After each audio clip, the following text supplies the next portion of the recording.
They love to entertain. They love to bring people down into utopia. There's zero crime. It is a utopia. They want to bring it. You go there and you're like, hey, let's go visit Sandals for shore leave. We're going to give everybody a week off, and we're going to visit them, and everybody can have a vacation for a week, and we'll go back to exploring. Well, your nephew's on the planet, and he's playing with the indigenous people of the planet, and they're playing a game and a ball. They're playing a ball game, and he goes to do a diving catch, and he dives into a flower bed and ruins the flowers. Well, their government grabs him and says, you are now going to be executed because every crime on this planet is punishable by death, which is why they have a zero crime rate. It's because everything is punishable by death. It's like the guy what do you do? This is your nephew and one of your crewmen. Peace, bitches. I'm out of here. I would grab him and leave. I don't know. That's what I would do. Transport back to the ship, and we're out. It's an opportunity for diplomacy and an open discussion on the laws of not only their people, but the universe as a whole. And there might be something that they could learn from the other cultures that I have seen. Okay, so here's the caveat. You try politically to have a trial or whatever. He's guilty. The kid did it. Stepping on flowers? Stepping on flowers. You're he dead. Is guilty. The witnesses, they're not denying it, and they said, no, this is our laws. He needs to be justified, or this needs to be punished. We are not going to budge. Can you clone him? So you cannot politically get your way out of this. Is cloning allowed? Or a hologram? Then I steal him away, and we bolt from the planet. See, I already just said it. I already said what I was going to do. We're out. See, yeah, I feel like there's really two options. You either run or you stay, right? And so, if it was like a bad crime, I feel like, I mean, it'd suck if it was my nephew or something. What's a but I'd bad stay, crime? But, I don't know, killed somebody or somebody, landed on some flowers, right? So I feel like in that case, I would run, since I'm supposedly a badass spaceship captain, we'd get away. Set phasers to fool or something. So you would save him. I'd save him. I'd save him and run. All right, buddy, Blev, what would you do? Oh, I thought I already answered that. I would put it in hyperdrive and get the fuck out of there. You'd leave your nephew. No, I would grab him and leave. Oh, save him. Save him, yeah. I wouldn't just leave. Be like, peace. All right, you guys all answered the same answers on every single one. So we all win? And the answer's no. You're not a captain. Oh, shoot. So let me tell you about the scenarios behind this. First of all, you guys need to understand, who here knows what the Prime Directive is? Nope.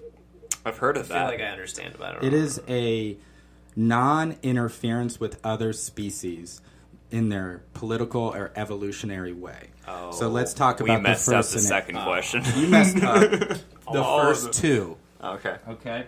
So, the first one was you saved these group of people, you took these prisoners under their wing, and you found that the political system was going to kill them based off their own laws.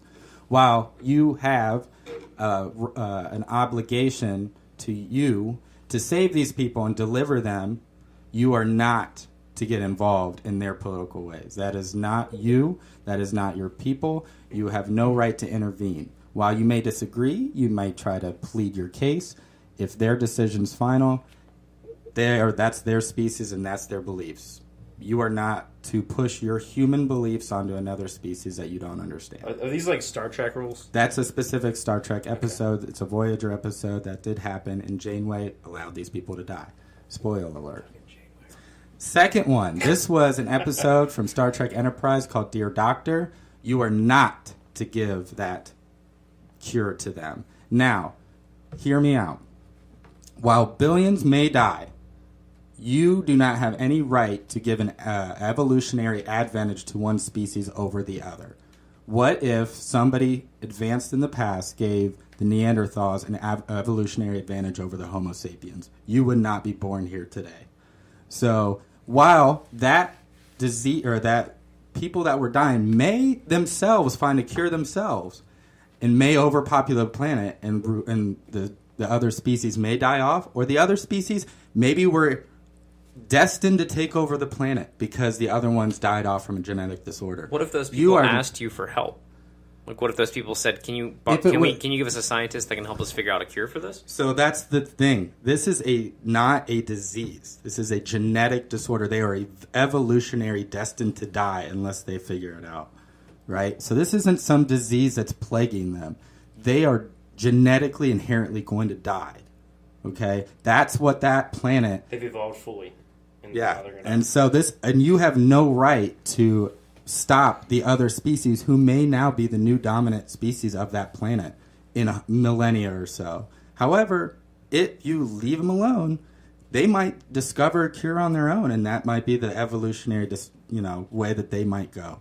It is probably my fourth favorite Star Trek episode of all time. It's called Dear Doctor, and it's the birth of the Prime Directive. The third one, you fucking save your nephew. So you guys were all right on that. But that messes with their... That does violate the Prime Directive, but you are responsible for your crew. And you will never be... No one will ever be loyal to you if you do not save that kid, because while your human rights are getting involved, and that is a violation of the Prime Directive, first of all, you should have been aware of that problem in the first place. But if you don't save your nephew, your own nephew, no one will ever trust you as a captain ever again. So wait, what if your nephew... a crew member or no? Yeah, he was a crew member. Okay. What if your nephew, murders somebody or something? You let that fucker die. Okay. He stepped on a goddamn flower. Yeah, you know what I mean? stepped on a flower. Right, okay, so that was my... Flower's a species, though. I agree with that. So, Blev, you were the closest one. On the second question, you started discussing about, well, how do I know how these people are going to end up, and I can't make that decision right now. You were so close, and then you decided to give it to them. But unfortunately, that's the wrong thing. So, you guys were 1 out of 3. And you guys... Son of a bitch. I was close. No, I was really thinking about being like, just because I think about it from an evolutionary standpoint of like, how are you going to live or how are you going to die? You know, that's not my decision. I'm not God. I'm not deciding how you live or die. I hope my doctor never thinks that. In that third scenario... You know what I mean? But that's the if you have a disease... according to the Prime Directive, nope, I'm out. Well, because if you think about it this way, like, so genetically, like, even though cancer fucking sucks, you know, at the end of the day, it's either... You either are going to solve it by going through one round of chemo or you're not. And then it's going to keep evolving and getting worse. Mm-hmm. Like, because I know I've had experience in that with my mom and everything, but that might be a shitty comparison. But it's just a thing that you have to deal with, I guess, in life. And without our advancements in their realm of that lifespan to figure out a cure for it, then why should we impede on that? And I don't know.